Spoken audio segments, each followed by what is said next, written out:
जय हिंद प्यारे साथियों, नमस्कार। कैसे हैं आप सब लोग? उम्मीद है आप सभी अवश्य ही अच्छे होंगे, शानदार होंगे, बेहतर ज़बरदस्त होंगे और अपनी परीक्षा की तैयारी में जो भी फॉर्म आपने भर रखे हैं, जिन भी परीक्षाओं की तैयारी में आप जुटे हुए हैं, उनमें बहुत शिद्दत, ईमानदारी और मेहनत के साथ लगे होंगे।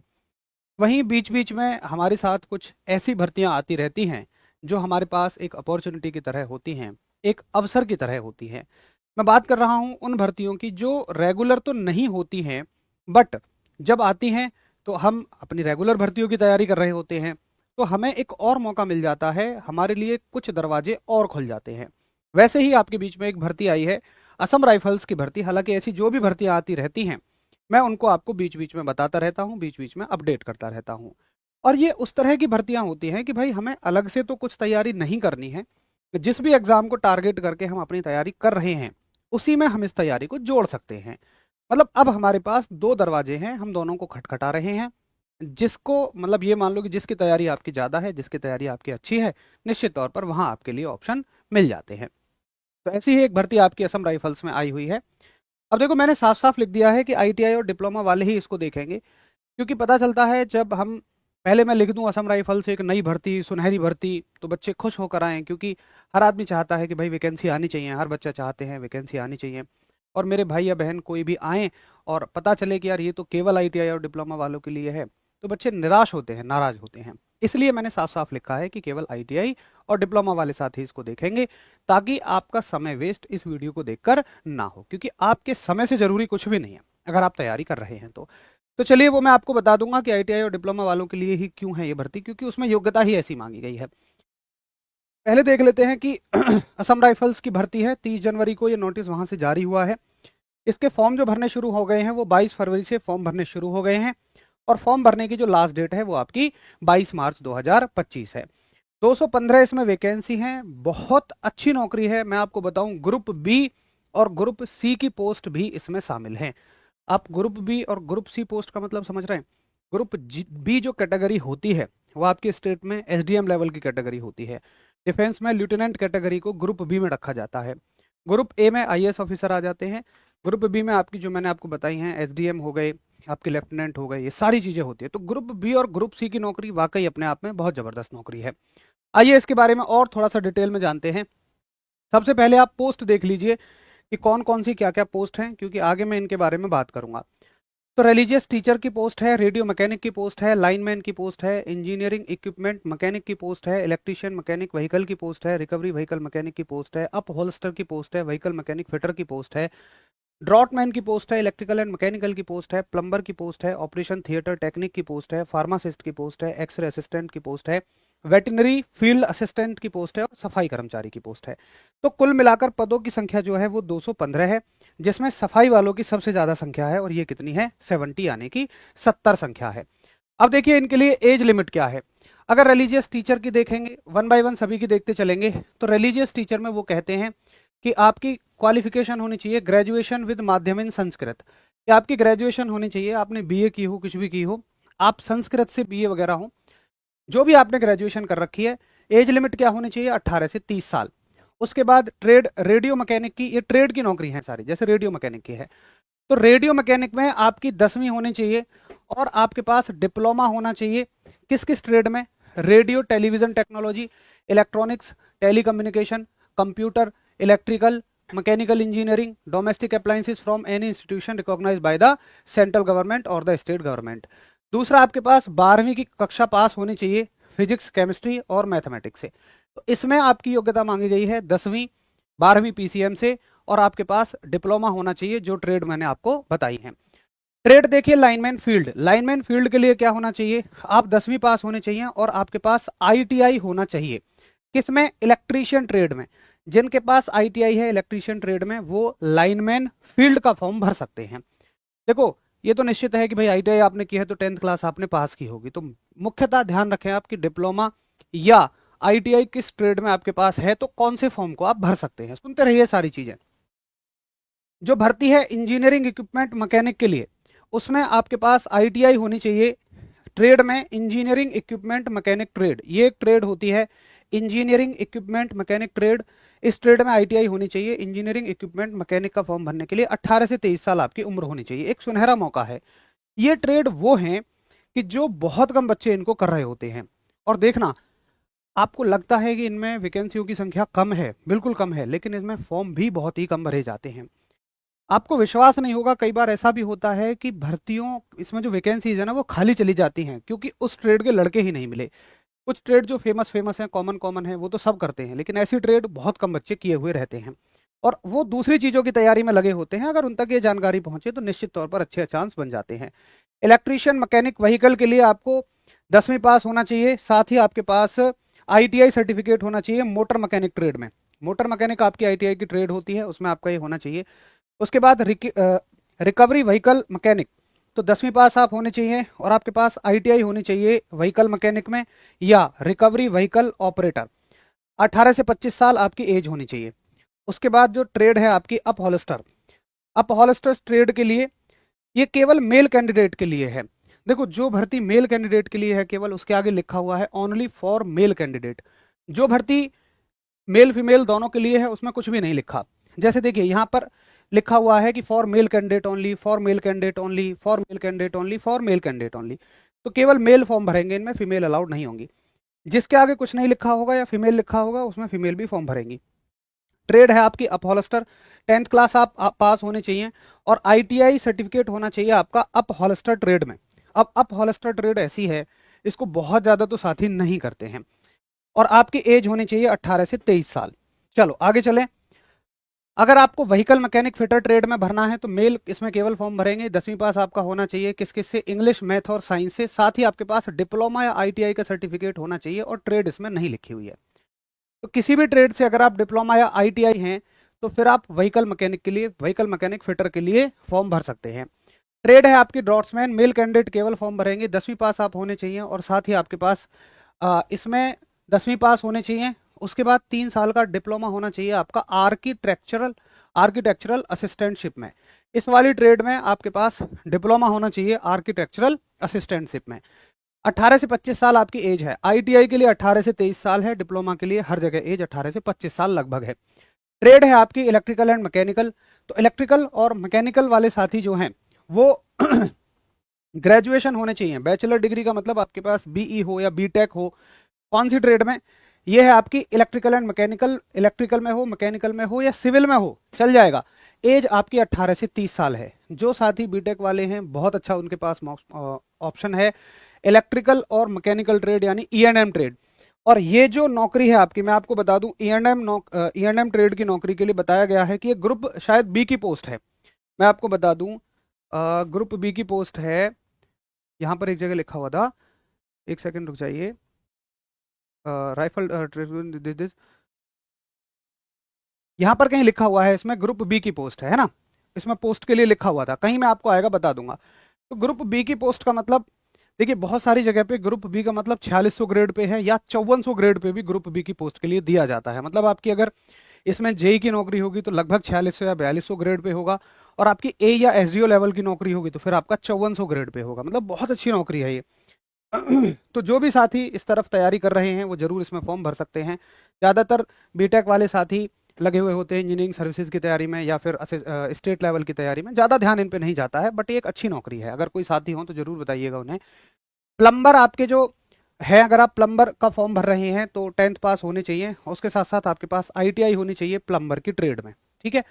अगर आप ऑपरेशन थिएटर वाली ट्रेड से फॉर्म भर रहे हैं तो आप 10th पास होने चाहिए, 12वीं पास होने चाहिए सॉरी, और आपके पास डिप्लोमा होना चाहिए ऑपरेशन थिएटर टेक्नीशियन में।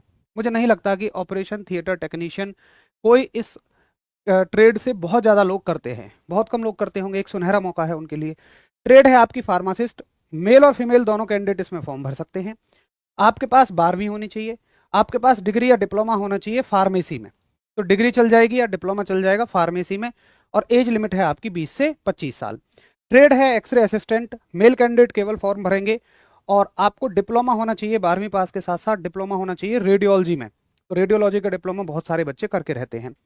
ट्रेड है आपकी veterinary field assistant, veterinary field assistant में केवल मेल फॉर्म भरेंगे। 10वीं आप 12वीं पास होने चाहिए और आपके पास 2 साल का डिप्लोमा सर्टिफिकेट, 2 साल का डिप्लोमा सर्टिफिकेट होना चाहिए इसी ट्रेड में वेटनरी में, और इसमें 1 साल का ना एक्सपीरियंस भी मांग रहे हैं, तो वेटनरी में आपके पास 1 साल का एक्सपीरियंस भी होना चाहिए। ट्रेड है आपकी सफाई, और ट्रेड में आपकी जो एजुकेशन है, देखिए ये केवल सफाई कर्मचारी के लिए केवल 10वीं पास मांगी गई है, इसमें कोई भी आईटीआई या डिप्लोमा नहीं मांगा गया है।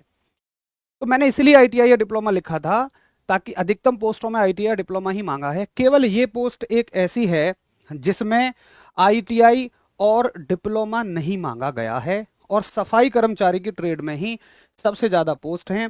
पोस्ट कितनी है सफाई कर्मचारी की ट्रेड में? आपकी 70 पोस्ट हैं। तो अगर आपके पास आईटीआई या डिप्लोमा नहीं है तो 70 पोस्ट के लिए आप फाइट कर सकते हैं।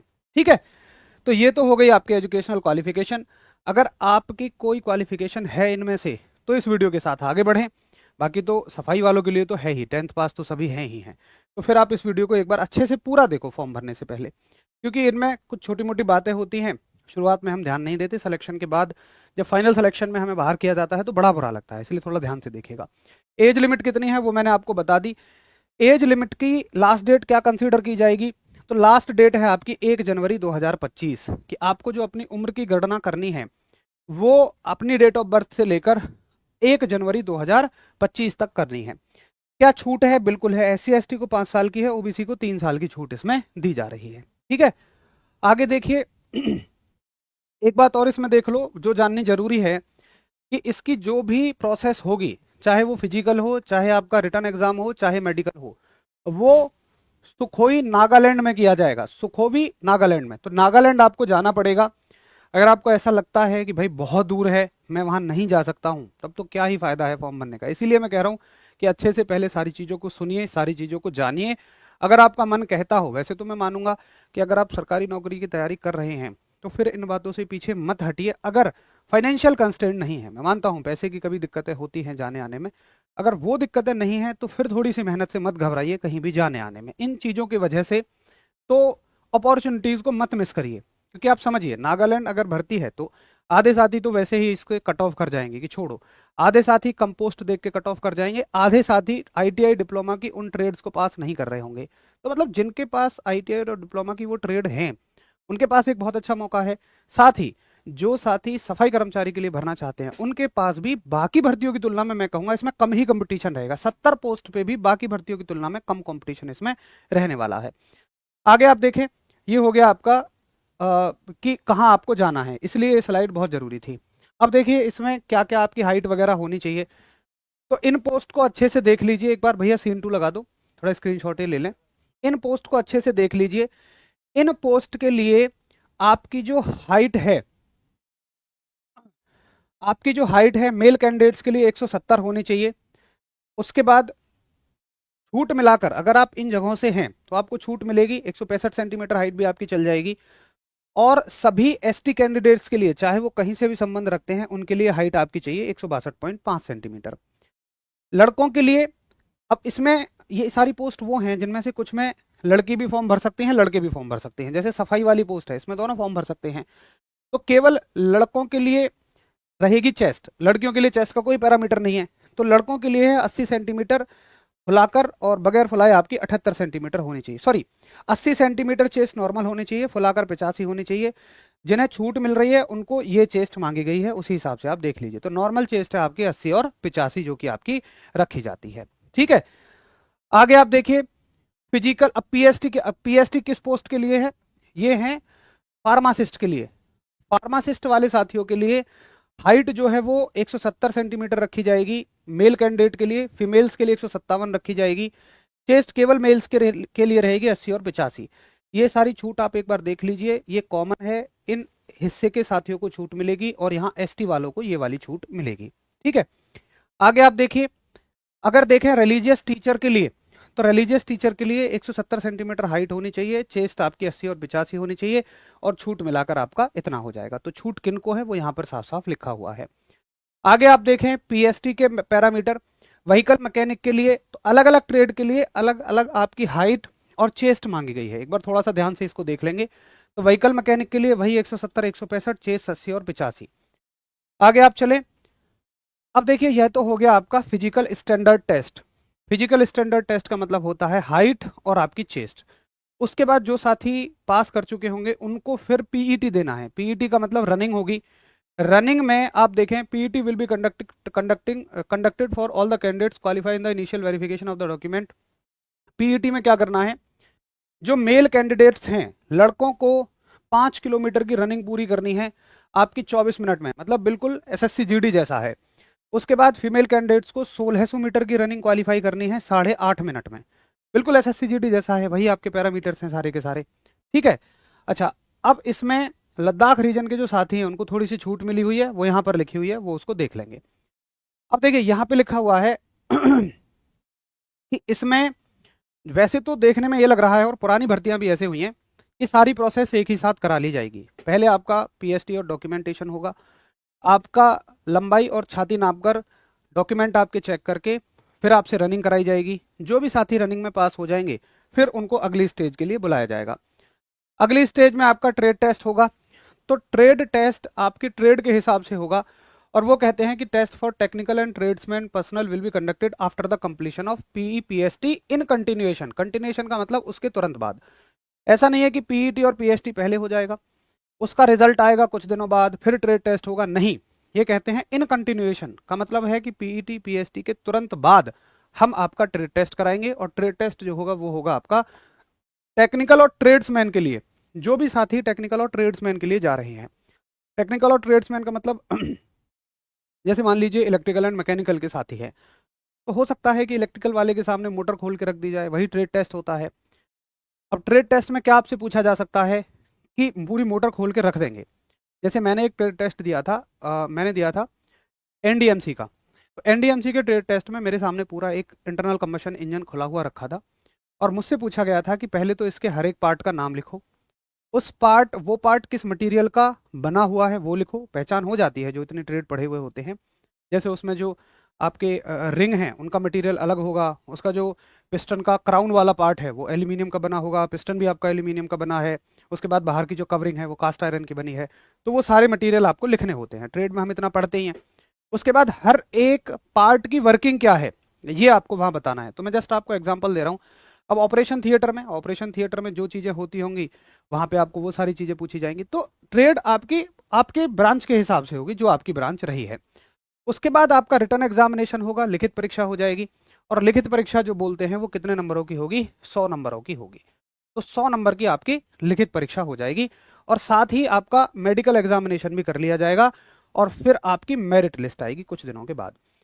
तो ये प्रोसेस जो है आपकी एक साथ हो जाएगी, और इसको ये बोलते हैं कि the candidate who are successful in the PET PST documentation और trade test will be shortlisted to the next stage that is detail medical examination. अब देखो ये सारी चीजें तो एक साथ करवा देंगे, पीईटी हो गया, पीएसटी हो गया, कागज चेक हो गए, ट्रेड टेस्ट हो गया, रिटन टेस्ट हो गया। ठीक है, इसको ये कहते हैं एक स्टेज। एक स्टेज का मतलब सारा सब कुछ एक ही बार में करा दिया जाएगा। उसके बाद नेक्स्ट स्टेज का मतलब, इसका मतलब सुनने में तो यही है, दिखने में यही है कि इतना होने के बाद इनमें से जो साथी पास होंगे उनका मेडिकल होगा। मतलब मेडिकल सबका नहीं होगा, पीएसटी पीईटी कागज चेक ट्रेड टेस्ट और आपका रिटर्न एग्जाम, ये पांचों चीजें एक बार में ही एक साथ होती चली जाएंगी। उसके बाद रिजल्ट आएगा, जो साथी उसमें पास कर जाएंगे उनको देना होगा अगली स्टेज के लिए मेडिकल एग्जामिनेशन। और मेडिकल एग्जामिनेशन में कितने बच्चे बुलाए जाएंगे 4 गुना बच्चे मेडिकल एग्जामिनेशन में बुलाए जाएंगे, यानी हर एक पोस्ट पर 4 बच्चों को बुलाया जाएगा मेडिकल एग्जामिनेशन के लिए। अब मेडिकल में भी कुछ साथी फेल होंगे, उनके बाद फिर मेरिट बनेगी, और मेरिट लिस्ट के बाद आपको ज्वाइनिंग के लिए बुला लिया जाएगा, ट्रेनिंग के लिए बुला लिया जाएगा। ठीक है, अभी इसमें ऐसा एनएसक्यूएफ कोई डिप्लोमा वगैरह कुछ मांगा नहीं गया, कोई कहीं से कैसा भी जिक्र नहीं है। 10th और 12th की परसेंटेज का कोई जिक्र नहीं है, कितनी होनी चाहिए, तो आपके बस पासिंग मार्क्स होने चाहिए। वो कहते हैं अगर परसेंटेज का जिक्र होता तो पूछ लेते, आप केवल पास होनी चाहिए, किसी सब्जेक्ट में आप फेल नहीं होने चाहिए। ठीक है, चलिए, तो ये हो गई इसके बारे में पूरी जानकारी। बाकी आपको इससे संबंधित और कोई कैसी भी जानकारी चाहिए असम राइफल्स की भर्ती से संबंधित, तो जरूर आप बेझिझक पूछ सकते हैं। वैसे तो मैंने कोशिश की है हर एक बिंदु पर अच्छे से नज़र डालकर आपको समझाने की, ताकि कोई दिक्कत आपको ना हो। अगर आप बीच में से जुड़े हैं या बाद में जुड़ रहे हैं तो वीडियो को अच्छे से देखना, आपको क्लियर पता लग जाएगा कि कैसे कैसे क्या प्रोसेस होनी है, क्या हमारे पास योग्यताएं होनी चाहिए। आप इसमें योग्यता में कंफ्यूज हो सकते हैं, बट वीडियो देखने के बाद बिल्कुल भी नहीं होंगे। अच्छे से सारी चीज़ों को देखिए, फिर उसके बाद कोई क्वेश्चन पूछते हैं तो जरूर आप मुझसे, कुछ क्वेश्चन बचता है तो जरूर आप मुझसे पूछ सकते हैं। आईटीआई और डिप्लोमा एक ही होता है ना? नहीं नहीं भाई, आईटीआई अलग चीज़ है, डिप्लोमा अलग चीज़ है। आईटीआई आपकी 1 या 2 साल की होती है, डिप्लोमा आपका 2 साल का भी होता है, 3 साल का भी होता है, डिप्लोमा का भी 1 साल का नहीं होता है। ठीक है, चलिए फिर मिलते हैं नेक्स्ट वीडियो में। नमस्कार, धन्यवाद, जय हिंद।